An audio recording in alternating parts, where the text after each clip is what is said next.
একটা বিষয় আমার মাথায় আসলে কিছুতেই ঢোকে না, সেটা হচ্ছে যে আমাদের দেশে বিচার আসলে কেন হয় না।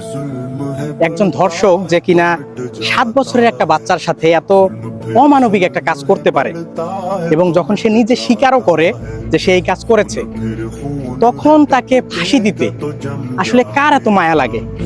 আমি এই মানবিক মানুষগুলোকে একটু দেখতে চাই যে একজন ধর্ষকের প্রতি কার এত মায়া হয়, তাকে ফাঁসি দিতে আসলে সমস্যাটা কোথায়?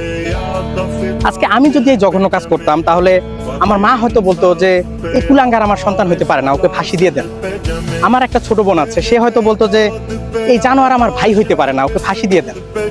তাহলে বাংলাদেশে যে এত ধর্ষণগুলা হয়, এই ধর্ষকদের প্রতি আসলে কার এত মায়া হয়, এটা আমার বুঝে আসে না।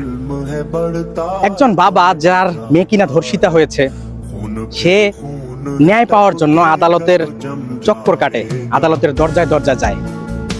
তো সেই আদালতেই কিনা একজন ধর্ষকের প্রতি আইনজীবী নিযুক্ত করা হয়, যে কিনা ওই ধর্ষককে নির্দোষ প্রমাণ করবে।